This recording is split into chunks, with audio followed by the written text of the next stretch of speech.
నమస్తే మాస్టర్స్. ఒక యోగి ఆత్మకథ పుస్తకం గురించి మనం తెలుసుకుంటున్నాం. అందులో నిరాహార యోగిని. సార్, ఈ ఉదయం మనం ఎక్కడికి వెళ్తున్నాం?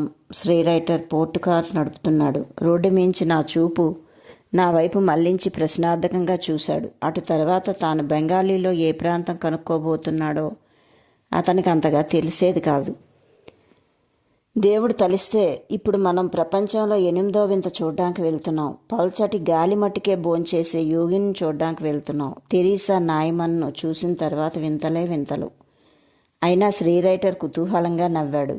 పైగా కారు వేగం పెంచాడు కూడా. అతని యాత్రా దినచర్య పుస్తకంలో ఎక్కడానికి ఇంకా అసాధారణమైన ముడిసరుకు దొరికింది. సామాన్య పర్యాటకుడికి దొరికే మాదిరిగా ఒకటో ఆరో కాదు. రాంచీ విద్యాలయం దాటి అప్పటికే బయటకు వచ్చాం. ఆ రోజు సూర్యుని కంటే ముందే మేలుకున్నాం. మా బృందంలో మా కార్యదర్శి, నేను కాక మరో 3 బెంగాలీ స్నేహితులు కూడా ఉన్నారు. ఉల్లాసంగా చల్లటి గాలి పీల్చుకున్నాం. పొద్దుపూట దొరికే సహజ మధు అదే. వేకుజామునే పనులు బయలుదేరే రైతుల మధ్య నుంచి రోడ్ల మీద మెల్లగా సాగే ఎడ్లబండి మధ్య నుంచి కారు మెలకుగా నడిపించాడు మా డ్రైవర్. కారు చప్పుడుకి అది బెదిరిపోయే అవకాశాలు లేకుండా. సార్, నిరాహార యోగిని గురించి ఇంకా తెలుసుకోవాలని ఉందండి మాకు అన్నారు. ఆవిడ పేరు గిరిబాల అని చెప్పాను నా సహచరులకు. ఆవిడ గురించి చాలా ఏళ్ల క్రితం స్థితిలాల్ నంది అనే పండితోత్తముడు చెప్పగా విన్నాను. ఆయన మా తమ్ముడు విష్ణు చదువుకోవడానికి తరచుగా గడ్పార్ రోడ్డు వీధిలో ఇంటికి వస్తూ ఉండేవాడు. గిరిబాలాను బాగా ఎరుగుదును అని చెప్పాడు స్థితిబాబు. తిండి తినకుండా బ్రతకడానికి ఆవిడ ఒక యోగ ప్రక్రియ సాధన చేస్తుంది. ఇచ్చాపురం దగ్గర ఉన్న నవాబ్గంజ్లో మాకు పొరుగింట్లో ఉండేది ఆవిడ సన్నిహితంగా పరిశీలించడం నేను ఒక పనిగా పెట్టుకున్నాను. ఆవిడ ఏదైనా తిన్నట్టు కానీ తాగినట్టు కానీ నాకు ఎప్పుడు కనిపించలేదు. చివరికి నా ఆసక్తి ఎంతగా పెరిగిందంటే నేను బర్వాన్ మహారాజు దగ్గరికి వెళ్ళి ఒక పరీక్ష జరిపించమని అడిగాను. ఆ కథ విని ఆయన ఆశ్చర్యపోయి ఆవిడని తమ రాజమందిరానికి ఆహ్వానించారు. ఆయన పెట్టే పరీక్షలకు ఒప్పుకొని ఆయన ఇంట్లోనే తాళం పెట్టిన ఒక వాటాలో 2 నెలల పాటు ఉంది. తర్వాత మరోసారి రాజమందిరానికి వెళ్ళి 20 రోజుల పాటు ఉంది. 3వ పరీక్ష 15 రోజులు జరిగింది. ఈ 3 కఠిన పరీక్షల ద్వారా ఆవిడ నిరాహార స్థితిలో ఉంటుందని తాము నిస్సందేహంగా నమ్ముతున్నట్టు మహారాజా వారు నాకు స్వయంగా చెప్పారు.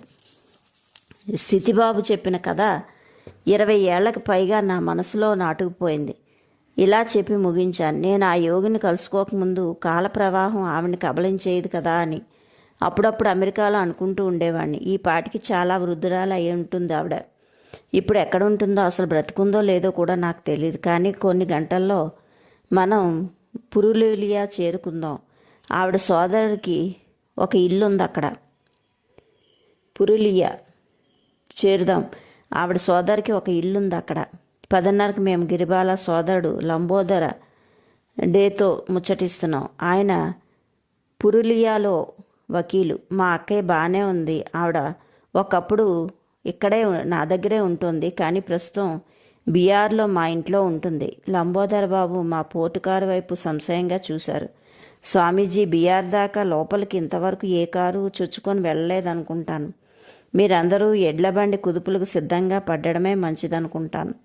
మా బృందం అందరూ కూడా మా పోర్టు కారు పట్ల ఏకగ్రీవంగా విశ్వాసం ప్రకటించారు. ఈ పోర్టు అమెరికా నుంచి వచ్చిందని చెప్పాను ఆ వకీలుకు. బెంగాల్ నడిబొడ్డులో పరిచయం చేసుకునే అవకాశం దానికి లేకుండా చేయడం విచారకరమైన విషయమే.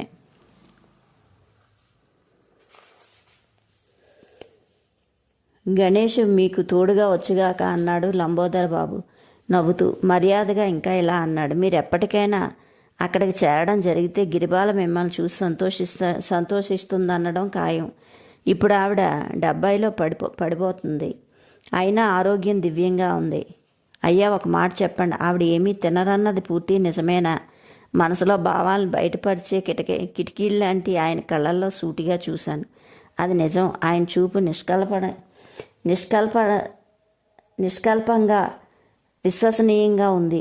50 ఏళ్ల ఆవిడ ఒక్క ముద్ద కూడా అన్నం తినగా నేను చూడలేదు. ఈ ప్రపంచం హఠాత్తుగా అంతమైనా నేను ఆశ్చర్యపోను, కానీ మా అక్కయ్య అన్నం తింటుందంటే ఆశ్చర్యపోతాను. ఈ ప్రపంచంలో 2 సంఘటనలు అసంభవమైనవే కనుక ఇద్దరం ముసిముసిగా నవ్వులు నవ్వుకున్నాం. గిరిబాల తన యోగ సాధనలను అలవి కాని ఏకాంతం కోసం ఎన్నడూ ఎదురు చూడలేదంటూ సాగించారు లంబోదర్ బాబు. ఆవిడ జీవితం అంతా మా ఇంట్లో వాళ్ళ మధ్య, స్నేహితుల మధ్య గడిచింది. ఆవిడ విచిత్ర స్థితికి వాళ్ళందరూ అలవాటు పడిపోయారు. గిరిబాలు ఏదైనా తినాలని హఠాత్తుగా నిర్ణయించుకుంటే వాళ్ళలో ఆశ్చర్యపోని వాళ్ళు ఒక్కరూ ఉండరు. హిందూ వితంతకు తగినట్టుగా మా అక్కయ్య సహజంగా విశ్రాంతి జీవితం గడుపుతుంది. కానీ పురులూరియాలో, బీహార్లోనూ ఉన్న మా వాళ్ళందరూ ఆవిడ అసాధారణ స్త్రీ అన్న సంగతి తెలుసు. ఆ సోదరుడికి చిత్తశుద్ధి స్పష్టంగా కనిపిస్తోంది. మా చిన్న బృందం ఆయనకు మనసారా ధన్యవాదాలు చెప్పి బీహార్కు దారితీశాము. ఒక వీధిలో ఉన్న దుకాణం దగ్గర రొట్టెలు కూర కొనుక్కోవడానికి మేము ఆగాం. శ్రీరైటర్ నిరాడంబరమైన హిందూ పద్ధతిలో వేళ్లతో తింటూ ఉండగా ఊళ్ళో పిల్లల చుట్టూ మూగి అతని వైపు కళ్ళప్పగించి చూస్తున్నారు. మధ్యాహ్నం మాకు చాలా శ్రమ కలిగించబోయే ఆ సంగతి మాకు అప్పుడే తెలియదు అనుకోండి. ప్రయాసకు తట్టుకునేలా బలం చేకూర్చుకోవడానికి వీలుగా మాకు కరకర ఆకళ్ళు వేశాయి. ఇప్పుడు మా దారి బెంగాల్ బర్వాన్ విభాగంలో ఎండకు మాడిన వరి పొలాల గుండా తూర్పు వైపు సాగింది. రోడ్లకు ఎడాపెడా దట్టమైన చెట్లు బారులు తీరి ఉన్నాయి. మైనాలు కంఠ మీద చారులుండే బుల్బుల్ పిట్టలు పాటలు పాడే పాటలు పెద్ద పెద్ద గొడుగుల్లాంటి కొమ్మలున్న చెట్ల సందుల్లోంచి వినవస్తున్నాయి. అప్పుడొకటి కనిపించే ఎడ్ల బండ్ల కొయ్యి చక్రాల ఇనప పట్టాలు ఇరుసు రిని మంజు అంటూ కీచుకీచుగా చప్పళ్ళు చేస్తున్నాయి. రిని మంజు అంటున్న కీచుగా చప్పుళ్ళు చేస్తున్నాయి. నగరాల్లో తారు రోడ్ల మీద కారు టైర్లు వేసి చేసే చప్పుళ్ళు ఇది విరుద్ధం. డిక్ ఆపు అంటూ చటుక్కున అనేసరికి పోర్టుకారు దానికి అభ్యంతరం చెప్తున్నట్టు ఒక కుదిపింది. బరువు మొయ్యలేకపోతున్న మామిడి చెట్టు మనకేసే పిలుస్తుంది చూడు. మేము 5 చిన్నపిల్లల మామిడి పండ్ల నేల మీద కురికాము. పండ్లు మగ్గి ఉండడంతో చెట్లు ఘనంగా రాల్చింది. ఎన్నో మామిడి పళ్ళు ఎవరికంట పడకుండా నేల మీద రాలిపోవడానికి పుట్టాయి. రాతిగొట్టు నేల మీద అవి తమ మాధుర్యాన్ని వ్యర్థం చేసుకోవడానికి పుట్టాయంటూ ఉదాహరించాం. అమెరికాలో ఇలాంటిదేమీ ఉండదు కదండి స్వామీజీ అంటూ నవ్వారు మా బెంగాలీ విద్యార్థుల్లో ఒకడు, శైలేష్ మంజుదార్. ఉండదు అని ఒప్పుకున్నాను. మామిడి పళ్ళ రసం పీల్చుకుంటూ తృప్తిపడి పడమటి దేశాల్లో వీటిని ఎంత పోగొట్టుకున్నానో మామిడి పళ్ళు లేని స్వర్గం హిందూ ఊహకే అందదు. ఒక రాయి విసిరి చిటారు కొమ్మని చక్కటి పండును ఒకటి రాలగొట్టాను. కృష్ణపు దేశపు ఎండ వెచ్చటి అమృత ఫలాన్ని కొరుక్కొని తింటున్న వాళ్ళ మధ్యలో ఆగి డిక్, కెమెరాలన్నీ కారులో ఉన్నాయా అని అడిగాయి. ఉన్నాయండి, సామాన్లర్లో ఉన్నాయన్నారు. గిరిబాల గారు నిజమైన యోగికి అయినా అని కనుక రుజువైతే ఆవిడ్ని గురించి పడమట దేశాల్లో రాస్తాను. అటువంటి ఉత్ప్రేరక శక్తులు గల హిందూ యోగిని ఈ మామిడి పళ్ళలో చాలా వాటి మాదిరిగా అజ్ఞాతంగా పుట్టి గతించిపోకూడదు. అరగంట గడిచాక కూడా నేను ఇంకా ఆ శాంతిధామంలో విహరిస్తున్నాను. సార్, ఫోటోలకు కావాల్సిన వెలుతురు ఉండాలంటే పొద్దు కుంకక ముందే మనం గిరిబాల గారి దగ్గరికి చేరుకోవాలండి అన్నారు రైటరు. తర్వాత చిన్నగా చిరునవ్వు నవ్వుతూ ఇంకా ఇలా అన్నారు. పడమటి వాళ్ళంతా సంశయ మనస్కులు. ఫోటోలు లేకపోయినట్లయితే ఆవిడ గురించి చెప్పేది వాళ్ళు నమ్మతారని అనుకోవడానికి వీల్లేదు. ఈ జ్ఞాన శకలం వివాదరహితమైంది.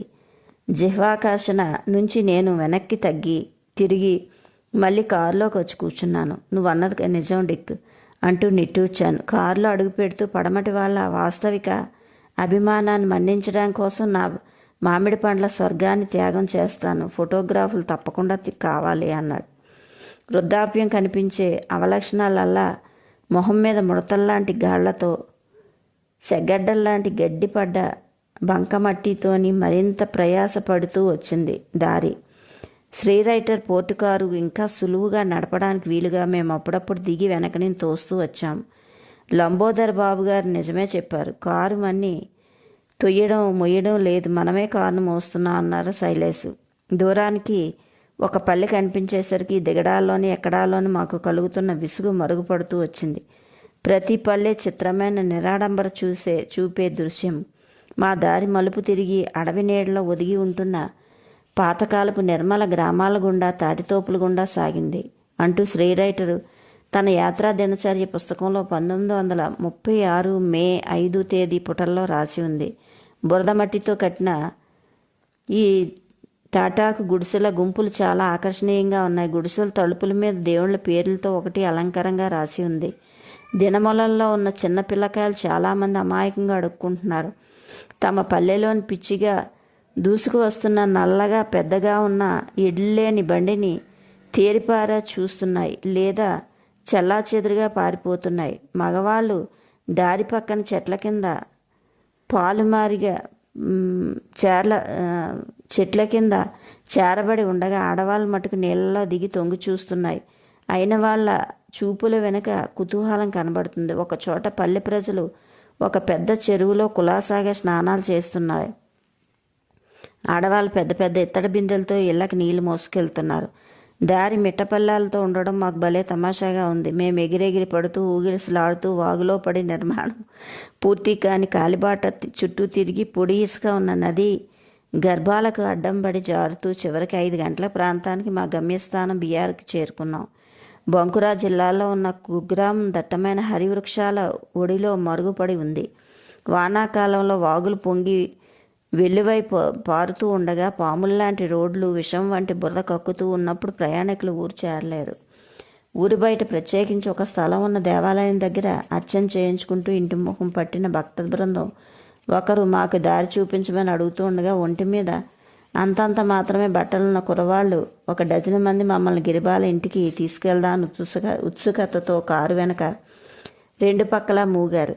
కొన్ని మట్టి గుడిసెల నీడల్లో ఈత చెట్ల తోపు వైపు సాగింది మా దారి. కానీ మేము అక్కడికి వెళ్ళేసరికి మా పోర్టుకారు ఒక క్షణం ఒరిగి పైకి ఎగిసిపడింది. సన్నతి దారి చెట్ల చుట్టూ చెరువుల గట్లు మీద గుంటల్లోకి లోతైన గాళ్లలోకి సాగింది. గుబురు పొదల మీద కారు లంగర్ వేసినట్టుగా తర్వాత ఒక గుట్ట మీదకి డేకింది. మేము మెల్లగా జాగ్రత్తగా ముందుకు సాగాము. ఇంతలో హఠాత్తుగా దారి అటకాయించింది. బండిదారి మధ్యలో మొక్కల గుబురు ఒకటి ఉంది. అంచేత చుట్టూ తిరగడం అవసరమైంది. ఒక ఏటవాళ్ళ రాతి చెట్టు కిందకి ఎండిపోయిన ఒక చెట్టులోకి దిగింది కారు.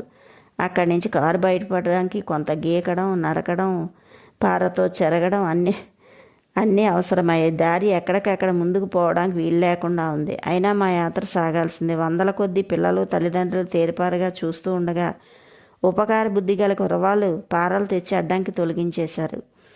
గణేశుడు ఆశీస్ మహిమ. కాసేపట్లో మేము 2 పాతగాళ్ల గుండా మెల్లగా దారి చేసుకుంటూ పోతుంటే ఆడవాళ్ళు గుడిసెల గుమ్మాల దగ్గర నించొని కళ్ళు విప్పార్చుకొని చూస్తున్నారు. మగవాళ్ళు మా పక్కగాను వెనుకగాను వస్తూ ఉంటే పిల్లలు పెద్ద పెద్ద ఊరేగింపుతో వచ్చి చేరుతున్నాయి. ఈ రోడ్ల మీద సాగిన మొట్టమొదటి కారు బహుశా మాదే కావచ్చు. ఇక్కడ ఎద్దుల బండ్ల సంఘం సర్వశక్తిమంతంగా ఉండాలి. ఎంత సంచలనం కలిగించాం మేము. పురాతనమైన ఏకాంతాన్ని, పవిత్రతను చెడగొడుతూ సూటిగా తమ గుండెల్లోకి చొచ్చుకు వచ్చే కారును అమెరికా వాడొకడు నడుపుతూ ఉండగా సాగిస్తుంది మా బృందం. ఒక సన్నటి సందు దగ్గర ఆగింది. 100 అడుగుల దూరంలో ఉన్న గిరిబాల గారి పూర్వీకుల ఇంటిని చూసాం. గతుకుల రోడ్డు మీద నానా పాటలు పడుతూ చేసిన మా దూర ప్రయాణం ముగిసిన తర్వాత ఒక విధమైన కార్య సాఫల్యానందం అనుభవించాం మేము. ఇటుకలతో సున్నంతోనూ కట్టిన ఒక పెద్ద 2 అంతస్తుల భవనం దగ్గరకు వచ్చాం. ఆ భవనం చుట్టూ ఉన్న గుడిసెల ముందు అది కొట్టుకొచ్చినట్టు కనిపిస్తోంది. ఆ ఇల్లు ఇప్పుడు మరమ్మతుల్లో ఉంది. దాని చుట్టూ వెదుళ్లతో కట్టిన పరంజా ఉంది. ఆతృతగా ఎదురు చూడడంతో అణుచుకున్న ఆనందంతో మేము భగవంతుడు క్షుధారహిత స్పర్శతో పునీతురాలైన వ్యక్తి ఇంటికి ముందు నిలిచాం. తలుపులు తెరిచాయి. పిన్నలు పెద్దలు బట్టలు కట్టుకున్న వాళ్ళు అదే పనిగా మా కేసు కళ్ళు అప్పగించి చూస్తున్నారు.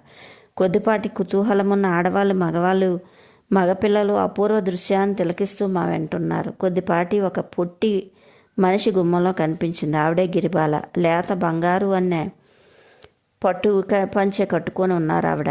భారతీయులకు సహజమైన విధంగా సవినయంగా జంకుతూ ముందుకొచ్చారు. స్వదేశీ వస్త్రం పై మడతలోంచి కొద్దిగా తొంగి చూశారు. ఆవిడ కళ్ళు తలమించి ముసుగు నీడలోంచి మంటలేని నిప్పుల్లా మెరిశాయి. అత్యంత దయామయమైన ఆవిడ మొహం చూసి ఆకృషులమయం. లౌకిక అనుబంధాలతో మల్లం కాకుండా ఆత్మదర్శనం, అవగాహన ఉట్టిపడేది ఆ మొహం.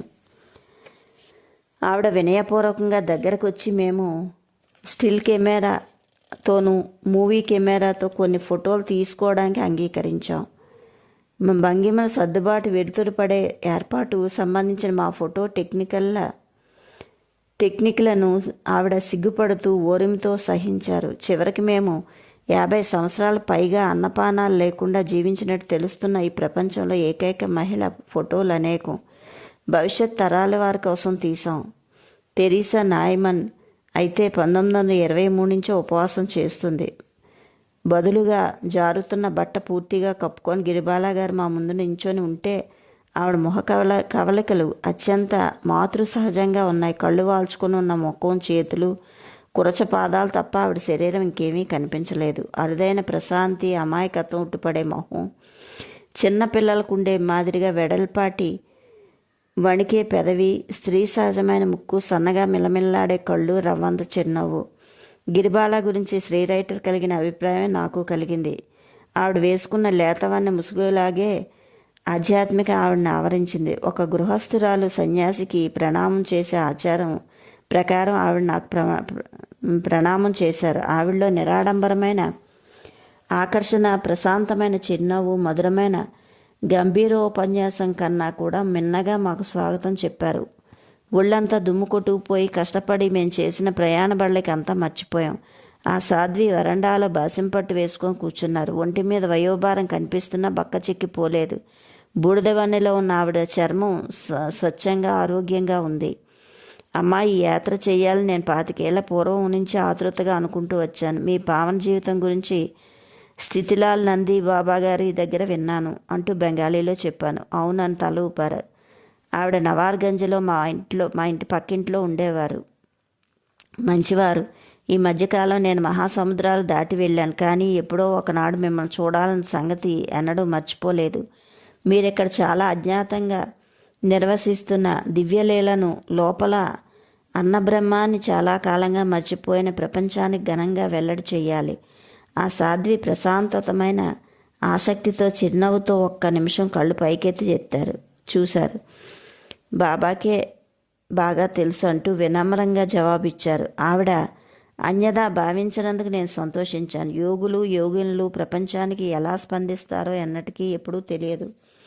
గాఢమైన ఆత్మ పరిశీలన నిశ్శబ్దంగా సాగించాలన్న కోరికతో వారు ప్రపంచాన్ని నియమ ప్రకారం తిరస్కరిస్తారు. అన్వేషణ మనస్కులు ప్రయోజనాల కోసం తమ జీవితాలను బహిరంగంగా ప్రదర్శించడానికి సరియైన సమయం ఆసన్నమైనప్పుడు వాళ్ళకు ఒక అంతఃప్రేరణ కలుగుతుంది.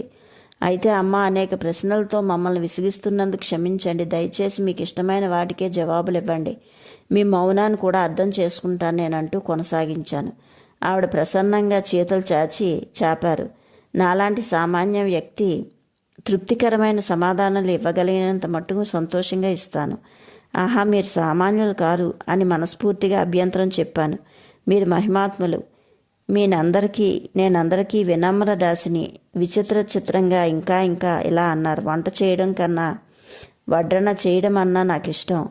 తిండి తినని సాధ్వి ఇది విడ్డూరమైన కాలక్షేపమే అనుకున్నాను. అమ్మ, మీ నోటి నుంచి వినాలంది ఒక్క మాట చెప్పండి. మీరు అన్నం తినకుండా ఉంటున్నారా? అది నిజమని కొన్ని క్షణాలు మౌనం వహించారు. ఆ సమయంలో ఆవిడ మనసులో ఏవో లెక్కలు వేసుకుంటూ సతమతమవుతున్నారన్న సంగతి తర్వాత చేసిన వ్యాఖ్యానాన్ని బట్టి తెలిసింది. 12 ఏళ్ల 4 నెలల వయసు నుంచి అప్పటికి 68 ఏళ్ల 50 ఏళ్ల పై చిలుకు నాకు అన్నపానాలు లేవు. తినాలని మీకు ఎప్పుడు అనిపించలేదా? అన్నం కోసం ఆర్తి కలిగితే తినవలసి ఉండేది. అన్నం కోసం ఆర్తి కలిగితే తినవలసి ఉండేది. రోజుకు ముప్పొద్దులా తిండి తింటేనే కానీ బతకలేని ప్రపంచానికి తెలియని స్వతసిద్ధమైన సత్యాన్ని ఆవిడ హుందాగా ఎంతో సులువుగా చెప్పారు ఆవిడ. కానీ మీరు ఏదో ఒకటి ఆహారంగా తీసుకుంటూనే ఉంటారేమో. నా కంఠస్వరం కొద్దిగా ఆక్షేపణ ధ్వనించింది. తప్పకుండా అని చటుక్కున అర్థం చేసుకుని చిరునవ్వు నవ్వారు. గాలిలోంచి, సూర్యకాంతిలోంచి వచ్చే సూక్ష్మతర శక్తుల వలన మధ్యాముఖం ద్వారా మీ శరీరాన్ని పునర్వనం చేసే విశ్వకాంతి వలన పుష్టి కలుగుతోంది మీకు. బాబాకి తెలుసు అంటూ మళ్ళీ ఒప్పుకున్నారు ఆవిడ తీరు సౌమ్యంగా సరళంగా ఉంది. అమ్మ, బాల్య జీవితం గురించి చెప్పండి. భారతదేశం అంతటకు ఈ మాట వస్తే 7 సముద్రాలు అవతల ఉన్న మన సోదరీమణులకు కూడా గాఢమైన ఆసక్తి కలిగిస్తుంది. గిరిబాల గారు స్వాభావిక గాంభీర్యాన్ని పక్కన పెట్టి కులాసాగా సంభాషణ సాగించారు. అలాగే ఆవిడ స్వరం మెల్లగా దృఢంగా ఉంది. నేను ఈ అడవి ప్రాంతంలో పుట్టాను. అలవి కాని ఆకలి ఉండడం తప్ప నా బాల్యంలో చెప్పుకోదగ్గ విశేషం ఏమీ లేదు. 9 ఏళ్ల వయసప్పుడు నాకు పెళ్ళైపోయింది. అమ్మాయి నా వాపిరిగొట్టితనం అదుపులో పెట్టుకోవే. అత్తవారింట్లో కొత్త వాళ్ళ మధ్య ఉండే సమయం వచ్చినప్పుడు నువ్వు తిండి తినడం తప్ప మరేమీ చేయకపోతే వాళ్ళు ఏమనుకుంటారంటూ హెచ్చరిస్తూ ఉండే తరచూ మా అమ్మ. ఆవిడ ఊహించిన ప్రమాదం రానే వచ్చింది. నేను నవాబ్గంజ్లో మా అత్తవారింటికి వెళ్ళేసరికి నా వయసు 12 ఏళ్ళే. నా తిండిబోతు అలవాట్ల గురించి మా అత్తగారు పొద్దున్న, మధ్యాహ్నం, రాత్రి కూడా నన్ను అవమానిస్తూ ఉండేవారు. అయితే ఆవిడ తిట్లు నాకు దీవెనలయ్యాయి. నాలో నిద్రాణంగా ఉన్న ఆ ఆధ్యాత్మిక ప్రవృత్తులు ఒక్కసారే మేల్కొన్నాయి. ఒకనాడు పొద్దున్న ఆవిడ చేసిన హేళన చాలా నిర్దాక్షిణ్యంగా ఉంది.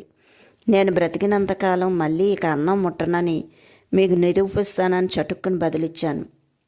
మా అత్తగారు వెటకారంగా నవ్వారు. అలాగా అన్నారు ఆవిడ. మితిమించకుండా తిని బతకలేని దానివి అసలే తినకుండా ఎలా బతుకుతావే అన్నారు. ఈ వ్యాఖ్యానం జవాబు చెప్పడానికి వీలైంది కాదు. అయినా నా హృదయంలో ఒక వజ్ర నిర్ణయం జరిగింది. ఒక ఏకాంత స్థలంలో కూర్చొని పరమేశ్వరుని ప్రార్థించాను. పరమేశ్వర, తిండి వల్ల కాకుండా నీ వెలుగు వలన బ్రతకడం ఎలాగో నాకు నేర్పే గురువును ఒకరిని ప్రసాదించు అంటూ ఎడతెరపి లేకుండా మొక్కుకున్నాను. ఒకానొక దివ్యానందం నన్ను ఆవేశించింది. ఆనంద పారవస్యంతో నేను లేచి నవాబ్గంజ్ గంగా ఘట్టానికి బయలుదేరాను. దారిలో మా అత్తవారింటి పురోహితులు తారసపడ్డారు. మహాశయ, నేను తిండి తినకుండా బతకడం ఎలాగో చెప్పండి అని ఆయన్నే నమ్ముకొని అడిగాను. ఆయన జవాబు చెప్పకుండా నా వైపు తేరిపారా చూశారు. చివరికి ఓదార్పు ధోరణితో మాట్లాడారు. అమ్మాయి, ఈరోజు సాయంత్రం గుడికి రా. నీ కోసం ప్రత్యేకమైన వైదిక విధి ఒకటి జరుపుతాను. ఈ అస్పష్టమైన సమాధానం కాదు నేను ఆశించింది. ముందుకు సాగి ఏటిరేవుకి వెళ్ళాను.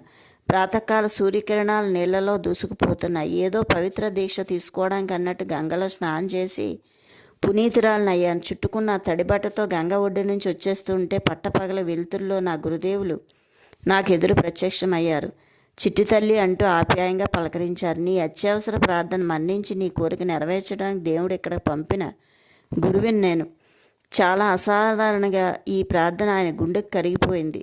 ఈనాటి నుంచి నువ్వు సూక్ష్మ కాంతి వలన జీవిస్తావు. నీ శరీర అణువులు అనంతవాహినిలో పునర్వానం చెందుతూ ఉంటాయి. గిరిబాల మౌనం వహించారు. నేను శ్రీరైటర్ పెన్సిల్ పుస్తకం తీసుకొని అతనికి తెలియచేయడానికి కొన్ని సంగతులు ఇంగ్లీష్లో అనువాదం చేశాను. ఆ సాధ్వి కథ కొనసాగించారు.